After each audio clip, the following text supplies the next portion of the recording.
இறை இயேசுவில் பிரியமுள்ள மாதா தொலைக்காட்சியின் அனைத்து நிகழ்ச்சிகளையும் ஆவலோடு பார்த்து கொண்டிருக்கிற அன்பு நேயர்கள் அனைவருக்கும் இனிய இரவு வணக்கம். இன்று நாம் புனித வாரத்திலே புனித புதனை அனுசரித்துக் கொண்டிருக்கிறோம். இந்த நாளிலே மாதா தொலைக்காட்சியின் தொழில்நுட்பத்துறை பொது மேலாளர் அருள் பணி ஜெனித் சேகர் அவர்கள் நம்மோடு இணைந்திருக்கிறார். வணக்கம் ஃபாதர். வணக்கம் ஃபாதர். இன்னைக்கு புனித புதன். இந்த நாளில் யூதாஸின் துரோகம் ஒரு புறம், மரியாவின் அன்பு மறுபுறம். இந்த இரண்டுக்கும் இடையே உள்ள முரண்பாட்டை எப்படி பார்க்குறீங்க? முரண்பாடுகள் பற்றி நம்ம பேசுவதற்கு முன்பாக அவர்கள் எந்த மையத்திலே அவர்கள் ஒன்றிணைந்தார்கள் அப்படிங்கிறதையும், எந்த மையத்திலே அவர்கள் எல்லாம் ஒரே மனதோடு கொண்டு இருந்தார்கள் அப்படிங்கிறதையும் நம்ம பேசலாம் அப்படின்னு நினைக்கிறேன்.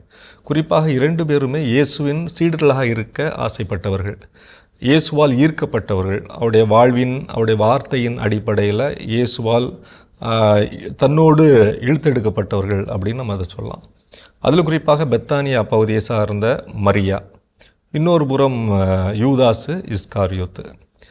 மரியா அப்படிங்கிறவங்க தான் வாழ்ந்த வாழ்க்கை என்பது பாவமான வாழ்க்கை என்பதை உணர்ந்து இயேசுவால் ஈர்க்கப்பட்டு தன்னிடம் உள்ள மிக உயர்ந்த, விலை உயர்ந்த ஒரு நறுமண தைலத்தை கொண்டு வந்து அவருடைய தலையிலே ஊற்றி, குறிப்பாக அந்த தலையில் ஊற்றுவது என்பது ஒரு இறைவாக்கினருக்குரிய செயலாக பார்க்கப்படுது விவிலியம் முழுவதுமே. யாரை ஒருவர் ஒரு அரசராக, ஒரு இறைவாக்கினராக அடையாளப்படுத்த விரும்புகிறார்களோ அப்பொழுது ஒரு இறைவாக்கினர், கடவுளால் அழைக்கப்பட்டவர், அந்த அரசருடைய தலையிலே ஒரு நறுமண தைலம் ஊற்றி அரசருக்குரிய தன்மையை அவர் பெறுகிறார் என்பதை உலகிற்கு அடையாளப்படுத்துவார். அதே போல் இந்த மரியா இயேசு உலகிற்கான அரசர் என்பதை, அவர்தான் எல்லாவற்றையும் மீட்பார், பாதுகாப்பார் என்பதை ஒரு அடையாளபூர்வமாக உணர்த்தக்கூடிய ஒரு நிகழ்வாகவும் இதை பார்க்கிறோம். விலை உயர்ந்த ஒரு நறுமண பொருள் என்பது இயேசுவிற்கு தரப்படுகிறது. ஆனால் யூதாஸ் விலை பொருளாக இயேசுவை பார்க்கிறார். தன்னிடம் உள்ளதை ஒரு பெண் மரியா இயேசுவுக்கு கொடுக்கிறார். ஆனால் இயேசுவையே மற்றவருக்கு ஒரு விலை பொருளாக கொடுக்கக்கூடிய ஒரு புள்ளியிலே யூதாஸ் இஸ்காரியோத்து முரண்பட்டு இருக்கிறார். 30 வெள்ளிக்காசுக்காக இயேசுவை அவர் காட்டி கொடுக்கிறார் அப்படிங்கிறத பார்க்குறோம். ஒன்று, இயேசுவின் மீது கொண்ட அன்பினால் மரியா முழுமையாக இயேசுவோடு தன்னை முழுமையாக ஒப்பு கொடுக்கிறார். ஆனால் இயேசுவை காட்டி கொடுக்க வேண்டும் என்ற நம்பிக்கை துரோகத்தினால் யூதாஸ் இஸ்காரியோத்து வேறுபட்டு நிற்கிறார். இப்படி பல தளங்களிலே அவர்கள் வேறுபட்டு இருப்பதையும் நாம் பார்க்க முடிகிறது. தன்னிடமிருந்த விலை உயர்ந்த பொருளை இயேசுவுக்காக மரியா இழந்தார், ஆனால் இயேசுவையே விலை பொருளாக யூதாஸ் பார்த்தார் அப்படின்னு சொன்னீங்க ஃபாதர். இந்த புனித வாரத்தில் இந்த புதன்கிழமை அன்று திருவழிபாட்டில் பயன்படுத்தக்கூடிய திருப்பாடல்கள் 69 இயேசுவின் மனநிலையை எவ்வாறு பிரதிபலிக்கிறது? திருப்பாடல் 69னுடைய பின்புலம் பார்க்கும்போது தாவீதுக்குரிய பாடலாக பார்க்கப்படுகிறது. தாவீது பயணித்த பாதை என்பது அவ்வளவு எளிதான ஒரு மலர் படுகைகளாலான பாதை என்று சொல்ல முடியாது. பல்வேறு மனிதர்களுடைய கண் பார்வை அவர் மீது இருந்தது. அவரை கீழே தள்ளிவிடுவதற்கு மனிதர்கள் முயற்சித்தார்கள். அவரே தனது பாவத்தினால் பல நேரங்களிலே கீழே விழுந்திருக்கிறார். அத்தகைய சூழ்நிலைகளிலே இப்படி எல்லாரும் எனக்கு எதிராக சூழ்ச்சி செய்கின்ற வேளையிலே, ஆண்டவரே நீர் என்னை காத்தருள்வீர், உமது கருணைக்காக நான் ஏங்கி தவிக்கிறேன் அப்படிங்கிற ஒரு பொருள்படுவதாக அது அமைந்திருக்கிறது. இப்பாடலை திருப்பாடல் 69 இயேசுனுடைய வாழ்க்கையோடு, குறிப்பாக இந்த பெரிய புனித புதன் அன்று இயேசுடைய வாழ்க்கையோடு ஒப்பிடும் பொழுது அவரும் இத்தகைய ஒரு சூழ்நிலையை கொண்டிருக்கிறார் என்பதை நம்மால் உணர்ந்து கொள்ள முடிகிறது. இயேசுவோடு நெருக்கமாக உடன் நடந்தவர்களெல்லாம் அவருக்கு எதிராக போகக்கூடிய ஒரு சூழல் உருவாகிறது. ஒரு காலத்திலே ஓசானா பாடியவர்கள், தாவீதின் மகனே ஓசானா என்று முழக்கமிட்டவர்களெல்லாம் அவருக்கு எதிராக ஒழிக என்று சொல்லக்கூடிய ஒரு சூழலை இயேசுவுக்கு வந்தாகிவிட்டது. அவரோடு நெருக்கமாக இருந்த பேதுரு போன்றவர்களெல்லாம், குறிப்பாக வாழ்தரும் வார்த்தைகள் உம்மிடமன்றோ இருக்கிறது, நீரே மெசியா என்று எல்லாம் பிரகடனப்படுத்தியவர்கள் அவரை 3 முறை காட்டி கொடுப்பதற்கான சூழ்நிலை உருவாகிறது. இப்படி பல்வேறு சூழ்நிலைகளை ஆண்டவர் இயேசுவும் தாவீதை போன்ற ஒரு பிரச்சனையை அல்லது அதைவிட மோசமான சூழ்நிலையை அவர் எதிர்கொள்கிறார். எனவே தான் திருப்பாடல் 69 இயேசுவினுடைய பாடுகளும் ஒத்துப்போவதாக நான் அறிகிறேன். இந்த புனித புதன் சிந்தனைகளை பற்றி நிறைய ஒப்பீடுகளோட சொன்னீங்க ஃபாதர். இந்த புனித புதன் நமக்கு வழங்கக்கூடிய வாழ்வியல் பாடம் என்ன ஃபாதர்? புனித புதன் அப்படிங்கிறத பார்க்கும் பொழுதே அது யூதாஸ் இஸ்காரியோத்து தான் நம்பி தான் உடன் பயணித்த ஒரு நண்பரை காட்டி கொடுத்த, நம்பிக்கை துரோகம் செய்த ஒரு எதிர்மறையான ஒரு கருத்தியலை, ஒரு கருப்பொருளை கொண்டு இருக்கக்கூடிய ஒரு நாளாக இருக்கிறது. ஆயினும் இது எல்லாருக்குமான ஒரு பாடத்தையும் முன்வைப்பதாக நான் பார்க்கிறேன். ஆண்டவர் இயேசு அந்த ஒரு நம்பிக்கை துரோகத்தை அவர் எதிர்கொள்கிறார் என்பதுதான் அதனுடைய பாடமாக இருக்கிறது. வாழ்க்கையிலே ஒவ்வொரு காலகட்டத்திலும் ஒவ்வொரு பாதைகள், ஒவ்வொரு பயணங்கள் வந்தபோதும் அந்த பாதை ஒவ்வொரு போக போக அது குறுகி கொண்டு இருக்கக்கூடிய காலமும் வரும். ஆனால் பாதை குறுகிவிட்டதே என்று வேதனைப்பட்டு அந்த பயணத்தை பாதியிலேயே முடித்து வைப்பவர் அல்ல இயேசு. அவர் மீண்டுமாக அந்த பாதையை, தந்தை அவரிடம் ஒப்படைத்த அந்த பணியை அந்த பாதையின் வழியாக கடந்தே அவர் சென்றடைகிறார் என்பதை பார்க்கிறோம். யூதாஸை போன்ற மனிதர்கள் நமது வாழ்க்கையிலும் இருப்பது உண்டு. அதே போன்ற குறுகிய பாதைகள் நம் கண்முன்பாலும் இருப்பது உண்டு. ஆண்டவர் இயேசு அவற்றையெல்லாம் தந்தையோடு கொண்டிருந்த மேலான அன்பினாலும் தனது குறிக்கோளை எந்த விதமான தடைகளும் வந்து பாதித்து விடக்கூடாது என்பதற்காகவும் அவர் அதை கடந்து போகிறார் என்பதை நாம் பார்க்கிறோம். எனவே பெரிய புதன் என்று நாம் பார்க்கக்கூடிய இந்த கருப்பொருள் நம் வாழ்க்கையிலே ஒவ்வொரு மனிதருக்குமான கருப்பொருளாக அது இருக்கிறது என்பதை நான் பார்க்கிறேன். யூதாஸின் துரோகம், யூதாஸ் காட்டி கொடுத்தது, முன் குறிக்கப்பட்டது, இறைவனின் திருவுளம், இதெல்லாம் நடக்கணும் அப்படின்றதுக்கான ஒரு காரியம்தான் அது. யூதாஸை போல நம் வாழ்விலும் நாம் நிறைய துரோகம் செய்யக்கூடிய மனிதர்களை சந்திக்கிறோம். அதுவும் இறைவனின் திருவுளம் என்று ஏற்றுக்கொண்டு நாம் பயணிக்க வேண்டும் என்பது உண்மையாக இருந்த போதும் கூட நம்மால் அப்படி ஏற்றுக்கொள்ள முடிகிறதா? அந்த துரோகத்தை நாம் அதிலிருந்து எப்படி நம்ம மீண்டு வர்றது? இல்லை, பல மனிதர்கள் நான் பார்க்குறோம், நம்ம வாழ்க்கையிலே பார்க்குறோம். நாம் கூட சில நேரங்களில் சாட்சியாக இருந்திருப்போம். நமது பெற்றோர்கள் அப்படி இருந்திருப்பாங்க. பல மனிதர்கள் அவர்களுக்கு துரோகம் செய்திருப்பார்கள். நமக்கு பல மனிதர்கள் துரோகம் செய்திருப்பார்கள். அதே போல் நமக்கு தெரிந்த நண்பர்களுக்கு பலர் துரோகம் செய்திருப்பார்கள். சிலர் அதிலே மீண்டு வராமல் இருப்பதை நாம் பார்த்திருப்போம். ஆனால் பல மனிதர்கள் நமக்கே முன்மாதிரியாக அதிலிருந்து மீண்டு வந்து அதை எதிர்கொண்டு, அந்த துரோகத்தை எதிர்கொண்டு அதிலிருந்து மீண்டு வரக்கூடிய மனிதர்களும் பலர் இருக்கிறார்கள்.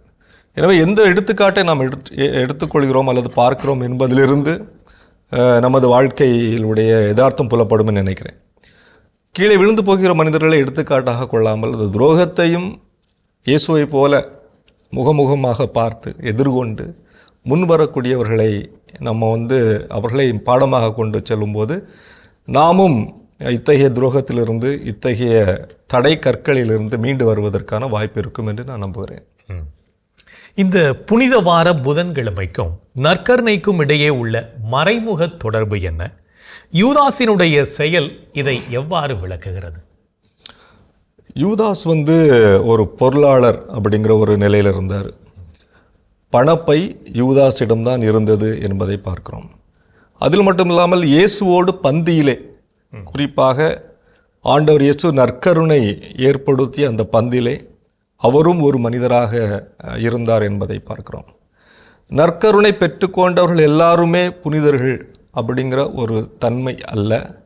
மாறாக அந்த நற்கருணையினுடைய உள்தன்மையை, அவருடைய கருவை, இயேசுவை முழுமையாக புரிந்து கொண்டவர்களாக இருக்கிறோமா என்ற ஒரு கேள்விதான் எழுகிறது. நற்கருணை பெறுகிறவர்கள் அல்லது நற்கருணை விருந்திலே கலந்து கொண்டவர்கள் எல்லாருமே நல்லவர்களாக இருக்க வேண்டும் என்று அர்த்தமில்லை என்பதை இது காட்டுவதாக நான் பார்க்கிறேன். இறை வார்த்தையை வாசிப்பவர்கள் எல்லோருமே புனிதர்களாக இருக்க வேண்டும் என்பது இல்லை. அதை வாழ்வாக்குகிறவர்கள், அன்றாடம் தங்களுடைய வாழ்விலே இறைவனுடைய வார்த்தையை வெளிப்படுத்துகிறவர்கள் தான் உண்மையிலேயே இறைவனின் பிள்ளைகளாக இருக்க வேண்டும் என்பதையும் நீங்கள் சொல்லக்கூடிய இந்த ஒரு கருத்திலிருந்து புரிந்து கொள்ள முடியுது ஃபாதர். நன்றி. தேங்க்யூ.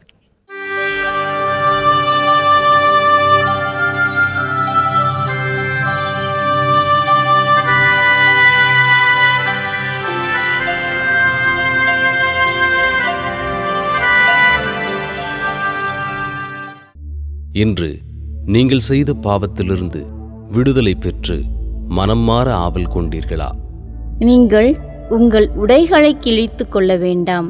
இதயத்தை கிழித்து கொண்டு உன் கடவுளாகிய ஆண்டவரிடம் திரும்பி வாருங்கள். அவர் அருள் நிறைந்தவர், இரக்கமிக்கவர், நீடிய பொறுமையுள்ளவர், பேரன்பு மிக்கவர், செய்ய கருதிய தீங்கை குறித்து மனம் மாறுகின்றவர். இன்று நீங்கள் உங்கள் மனம் போன போக்கில் வாழ்ந்தீர்களா? உன் நாட்டங்களுக்கும் வலிமைக்கும் அடிமையாகாதே. உன் உள்ளத்து விருப்பங்களை பின்பற்றாதே. என்று நீங்கள் தேவையில் இருப்போருக்கு தர்மம் செய்தீர்களா? கட்டளையை முன்னிட்டு ஏழைகளுக்கு உதவி செய். தேவையின் பொழுது அவர்களை வெறுங்கையராய் திருப்பி அனுப்பாதே. என்று நீங்கள் இறை வார்த்தைக்கு செவிமடுத்து அதன்படி வாழ்ந்தீர்களா? இறை வார்த்தையை கேட்டு அதன்படி செயல்படுபவர்களே என் தாயும் என் சகோதரர்களும் ஆவார்கள். என்று நீங்கள் மற்றவருக்கு வளர்ச்சி தரக்கூடிய செயல்களை செய்தீர்களா? ஆகையால் அமைதிக்கு வழிவகுப்பவற்றை நாடுவோமாக. ஒருவர் மற்றவர்க்கு வளர்ச்சி தருபவற்றை செய்ய முயல்வோமாக.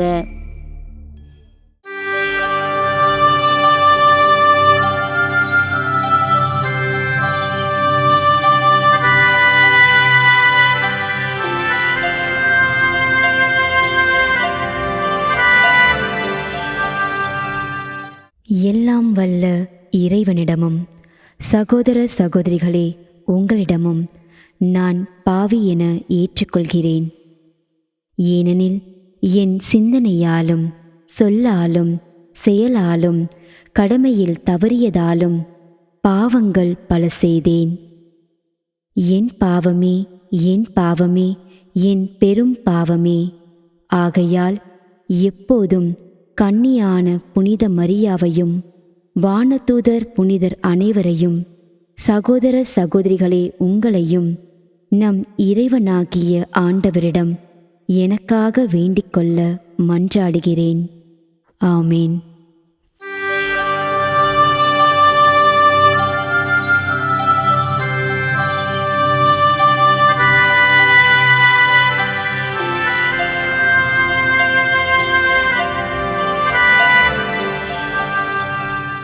நாளைய திருப்பலி வாசகங்கள். முதல் வாசகம் விடுதலை பயண நூலிலிருந்து வாசகம். அதிகாரம் 12, இறை வார்த்தைகள் 1 முதல் 8 மற்றும் 11 முதல் 14 முடிய. பதிலுரை பாடல். திருப்பாடல் 116. இறை வார்த்தைகள் 12 முதல் 13 மற்றும் 15 முதல் 18 முடிய. இரண்டாம் வாசகம் திருத்தூதர் பவுல் கொரிந்தியருக்கு எழுதிய முதல் திருமுகத்திலிருந்து வாசகம். அதிகாரம் 11, இறை வார்த்தைகள் 23 முதல் 26 முடிய. யோவான் எழுதிய தூய நற்செய்தியிலிருந்து வாசகம்.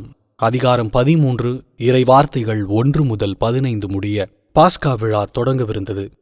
தாம் இவ்வுலகத்தை விட்டு தந்தையிடம் செல்வதற்கான நேரம் வந்துவிட்டது என்பதை இயேசு அறிந்திருந்தார். உலகில் வாழ்ந்த தமக்குரியோர் மேல் அன்பு கொண்டிருந்த அவர் அவர்கள் மேல் இறுதி வரையும் அன்பு செலுத்தினார். இரவுணவு நடைபெறலாயிற்று. இயேசுவை காட்டிக் கொடுக்கும் எண்ணத்தை அலகை சீமோனின் மகனாகிய யூதாஸ் இஸ்காரியோத்தின் உள்ளத்தில் எழச் செய்திருந்தது. ஏற்கனவே தந்தை அனைத்தையும் தம் கையில் ஒப்படைத்துள்ளார் என்பதையும், தாம் கடவுளிடமிருந்து வந்தது போல் அவரிடமே திரும்பச் செல்ல வேண்டும் என்பதையும் அறிந்தவராய் இயேசு பந்தியிலிருந்து எழுந்து தம் மேலுடையை கழற்றி வைத்துவிட்டு ஒரு துண்டை எடுத்து இடுப்பில் கட்டிக்கொண்டார். பின்னர் ஒரு குவளையில் தண்ணீர் எடுத்து சீடர்களுடைய காலடிகளை கழுவி இடுப்பில் கட்டியிருந்த துண்டால் துடைக்கத் தொடங்கினார். சீமோன் பேதுருவிடம் இயேசு வந்தபோது அவர், ஆண்டவரே, நீரா என் காலடிகளை கழுவப் போகிறீர் என்று கேட்டார். இயேசு மறுமொழியாக, நான் செய்வது இன்னதென்று இப்போது உனக்குப் புரியாது, பின்னரே புரிந்து கொள்வாய் என்றார். பேதுரு அவரிடம், நீர் என் காலடிகளை கழுவ விடவே மாட்டேன் என்றார். இயேசு அவரை பார்த்து, நான் உன் காலடிகளை கழுவாவிட்டால் என்னோடு உனக்கு பங்கு இல்லை என்றார். அப்போது சீமோன் பேதுரு, அப்படியானால் ஆண்டவரே, என் காலடிகளை மட்டுமல்ல, என் கைகளையும் தலையையும் கூட கழுவும் என்றார். இயேசு அவரிடம், குளித்து விட்டவர் தம் காலடிகளை மட்டும் கழுவினால் போதும், அவர் தூய்மையாகி விடுவார். நீங்களும் தூய்மையாய் இருக்கிறீர்கள், ஆனாலும் அனைவரும் தூய்மையாய் இல்லை என்றார். தம்மை காட்டிக் கொடுப்பவன் எவன் என்று அவருக்கு ஏற்கனவே தெரிந்திருந்தது. எனவேதான் உங்களுள் அனைவரும் தூய்மையாய் இல்லை என்றார். அவர்களுடைய காலடிகளை கழுவிய பின் இயேசு தம் மேலுடையை அணிந்து கொண்டு மீண்டும் பந்தியில் அமர்ந்து அவர்களிடம் கூறியது, நான் உங்களுக்குச் செய்தது என்னவென்று உங்களுக்கு புரிந்ததா?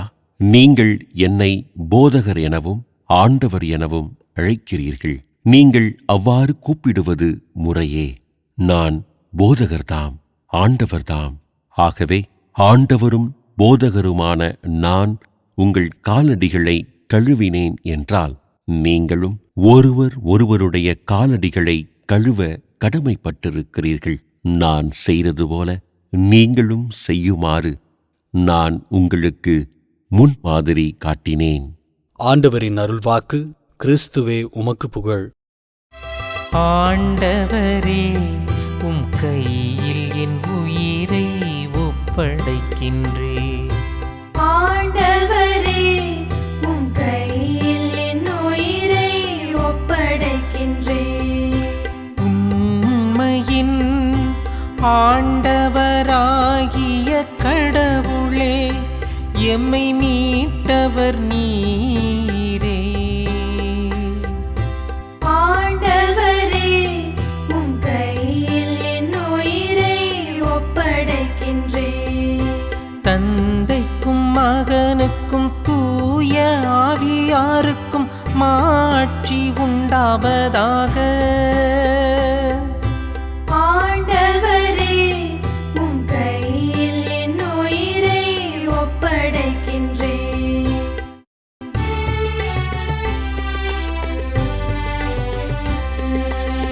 ஆண்டவரே, நாங்கள் விழித்திருக்கும் போது எங்களை காத்தருளும். நாங்கள் தூங்கும் போது எங்களை பாதுகாத்தருளும்.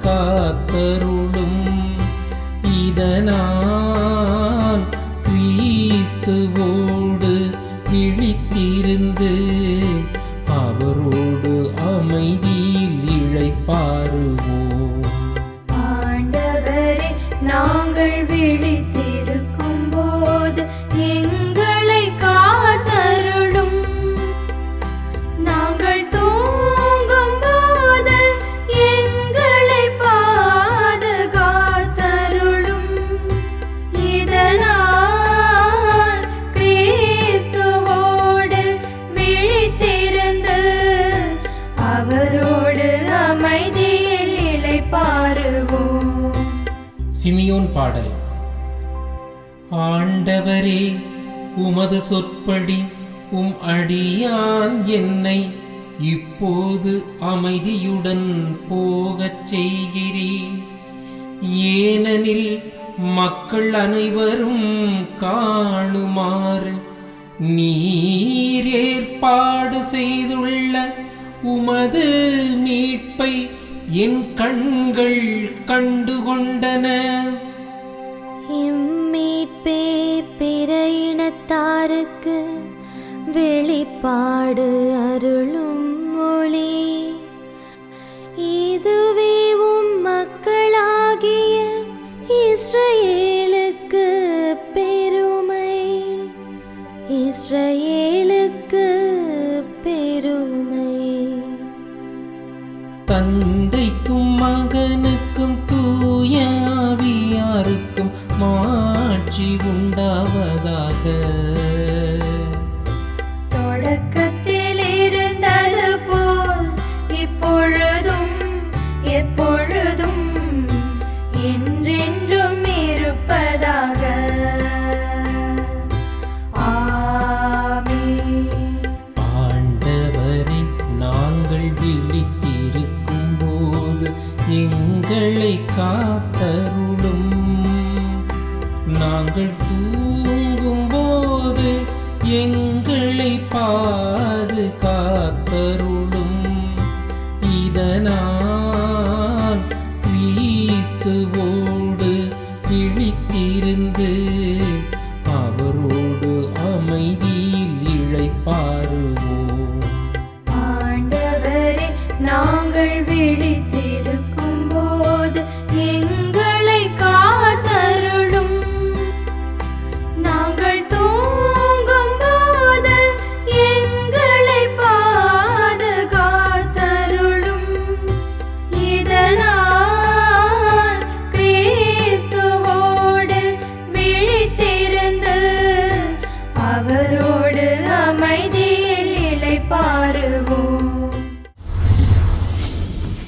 பெரிய வியாழன். ஆண்டவர் இயேசு தன் வாழ்வின் இறுதி ஆண்டில் பாஸ்கா விழாவின் விருந்தினை தம் சீடர்களோடு கொண்டாடிய நிகழ்வே பெரிய வியாழன். எகிப்தில் சுமார் 400 ஆண்டுகளாய் பேரரசன் பார்வோனிடம் அடிமையாயிருந்த இஸ்ரேல் மக்களை இறைவன் மோசேயின் வழியாக விடுதலை செய்தார். இஸ்ரேல் மக்கள் தங்களை விடுவித்த ஆண்டவருக்கு நன்றி செலுத்துவதற்கு பாஸ்கா விழாவை ஆண்டுதோறும் கொண்டாடினர். ஆண்டவர் இயேசு கிறிஸ்து ஒரு யூதர் என்ற முறையில் பாஸ்கா விழாவினை தம் குடும்பத்தோடு இணைந்து சிறு வயது முதலே கொண்டாடினார். தம் சீடர்கள் ஒருவரை ஒருவர் அன்பு செய்து தாழ்ச்சியோடு மக்கள் பணி செய்ய வேண்டும் என்பதன் அடையாளமாக ஆண்டவர் இயேசு தம் சீடர்களின் பாதங்களை கழுவினார். ஆண்டவரும் போதகருமான நான் உங்களின் காலடிகளை கழுவியது போல நீங்களும் ஒருவர் மற்றவருடைய காலடிகளை கழுவ வேண்டும் என்று சீடர்களுக்கு அறிவுறுத்திய ஆண்டவர் அவர்களின் பாதங்களை கழுவி அன்போடு முத்தி செய்தார். இப்பூவுலகில் அனைத்து உயிரினங்களையும் அன்பு செய்து வாழ்ந்த ஆண்டவர் இயேசு தம் சீடர்களிடம், நான் உங்களை அன்பு செய்வது போல் நீங்களும் ஒருவரை ஒருவர் அன்பு செய்ய வேண்டும் என்று அன்பு கட்டளையிட்டார்.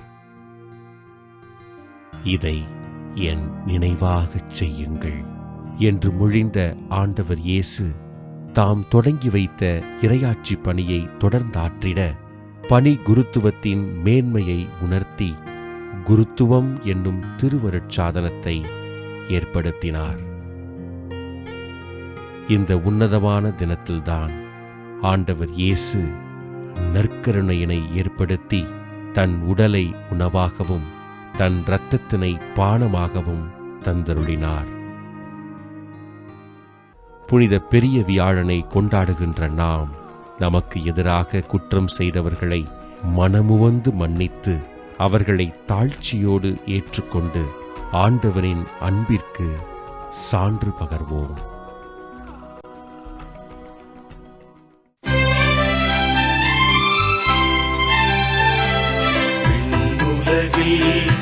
இருக்கின்ற எங்கள் தந்தையே, உமது பெயர் தூயதென போற்றப் பெறுக. உமது ஆட்சி வருக. உமது திருவுளம் விண்ணுலகில் நிறைவேறுவது போல மண்ணுலகிலும் நிறைவேறுக.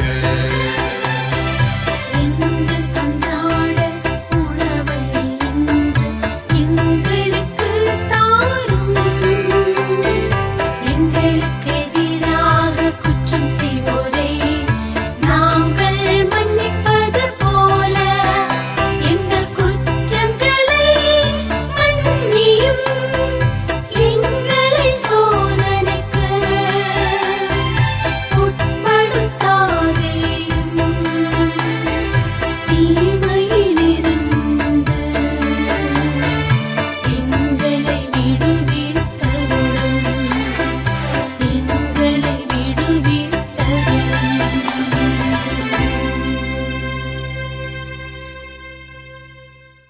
என் அன்புக்குரிய சகோதரனே சகோதரியே, கடவுளுடைய அற்புதமான காரியங்களை எண்ணி பார்ப்போம்.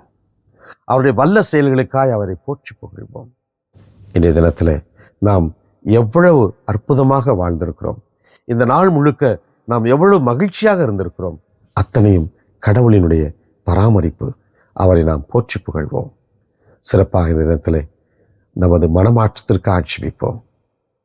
எங்கள் அன்பே உருவான இயேசு ஆண்டவரே, இதோ இந்த நாளிலே எங்களது மனமாற்றத்திற்கு ஆட்சேபிக்கிறோம். ஆண்டவரே இயேசுவே, மோட்சத்திலே மனமாற தேவையில்லாத 99 நீதிமான்களை குறித்து உண்டாகும் மகிழ்ச்சியை விட ஒரே ஒரு சகோதரன், ஒரே ஒரு சகோதரியுடைய மனமாற்றம் நமது வானக தந்தைக்கு அற்புதமான மகிழ்ச்சியை அங்கு இருக்கின்ற மோட்சத்தில் இருக்கின்ற அத்தனை வானதூதர்களுக்கும் நிறைவான மகிழ்ச்சியை கொடுக்கும் என்று நீ சொல்லியிருக்கிறேன். ஆமேசுவே, இது ஒரு நாளிலே நாங்கள் மனம் மாற வேண்டும். எங்களது பாவ வாழ்க்கையிலிருந்து, எங்களது சுயநல வாழ்க்கையிலிருந்து, எங்களது பிறர் மீது அக்கறை இல்லாத வாழ்க்கையிலிருந்து நாங்கள் மனம் மாற வேண்டும் என்று எங்களுக்கு ஆசீர்வாதம் ஆண்டவரே. இதோ எங்களது வாழ்க்கையில் நாங்கள் மனம் மாறி உம்மையும் உமது அன்பையும் பிறர் மீது கொண்டிருக்கின்ற நாங்கள் அன்பையும் நாங்கள் ஒவ்வொரு நாளும் வெளிப்படுத்தி ஆண்டவரே உமது பிள்ளைகளாக, உமது சகோதரனாக, உமது சகோதரியாக வாழக்கூடிய ஆற்றலை வல்லமை எங்களுக்கு தாரும் ஐயா. எங்கள் அன்பு தாயே, ஆரோக்கிய அன்னையே, எங்களது மனமாற்றத்திற்காக உமது அன்பு மகளிடத்தில் எங்களுக்காக பரிந்து பேசுங்கள் அம்மா. இந்த ஜபங்களையெல்லாம் எங்கள் ஆண்டவராகி இயேசுவே உமது வல்லமையான திருநாமத்தின் வழியாக உம்மை கெஞ்சி மன்றாடுகிறோம். ஆமென். என்றும் வாழும் உயிருள்ள இறைவன், தந்தை, மகன், தூய ஆவியார் நாம் அனைவரையும் நிறைவாக ஆசீர்வதிப்பாராக. ஆமென்.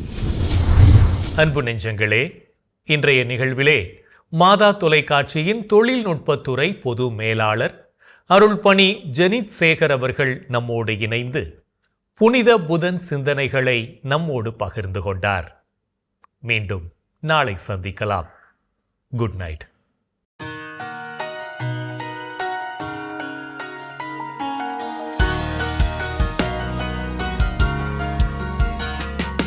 வானகம் ஆளும் அரசி வாழ்க, வானவர் அனைவரின் தலைவியே வாழ்க, இசையின் வேரே உலகில் பேரொளி உதயம் ஆகிய வாயிலை வாழ்க.